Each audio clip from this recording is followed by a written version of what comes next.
कहानी एक ऐसे घर से जहां शादी का माहौल है, लेकिन टेंशन और शांति इतनी कि शादी का घर किसी जंग के मैदान जैसा दिख रहा था। अरे जैसा मर्जी डेकोरेशन कर दो, पैसों की चिंता मत करो। इतना पैसा जब लड़के वालों को दे दिया तो फूल वालों को देने में मुझे क्या दिक्कत है? अरे धीरे बोलो ना, साफ लग रहा है कि फ्रस्ट्रेटेड हो। अरे तुम तो चुप ही रहो। एक बेटी संभाल नहीं पाई।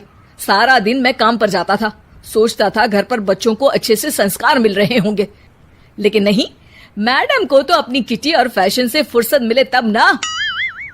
माँ चुपचाप वहां से चली जाती है। समझ में नहीं आता कि आखिर शर्मा खानदान में हो क्या रहा है। कल तक चिड़िया सी फुदकने वाली शीना की शादी यूं अचानक एक मोटे काले लड़के से क्यों हो रही है? शीना कमरे में हाथ में गुड़िया लिए बोलती है, मेरे साथ जो हो रहा है ठीक हो रहा है। तुम तो सब जानती हो, साहिल मेरे लिए भगवान है। अब जब वो ही नहीं मिला तो फिर कोई भी हो, जिंदगी ही तो जीनी है, जी लेंगे। बाहर शीना की बुआ किसी से बात करती है। अरे मोटा नहीं, उसे तो खाते पीते घर का कहते हैं।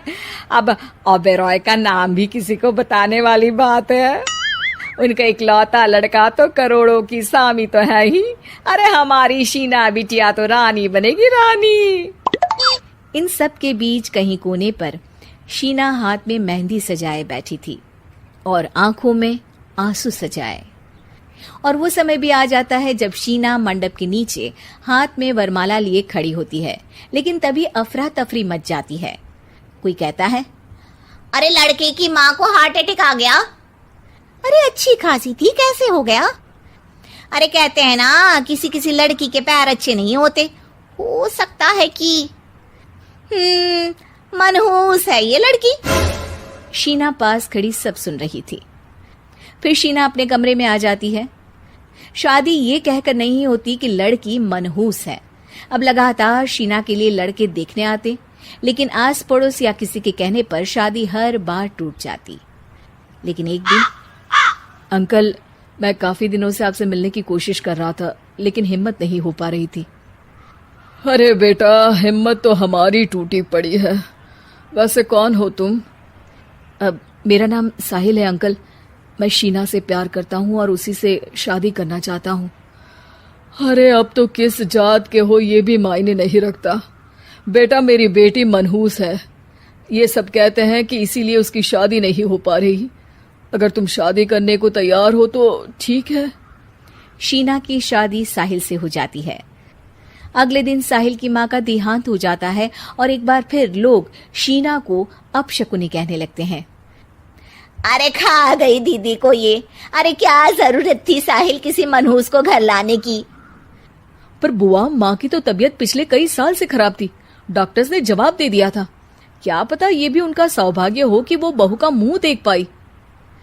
अरे बहू का मुंह देख पाई, या ये कह लो कि बहू का मुंह देखते ही स्वर्ग लोक सिधार गई। खैर, हमें क्या, घर तुम्हारा है, हम तो चले। अब शीना को खुद पर ही शक होने लगता है कि कहीं सच में वो अपशकुनी तो नहीं। साहिल, हम दोनों की शादी नहीं हुई होती तो अच्छा था।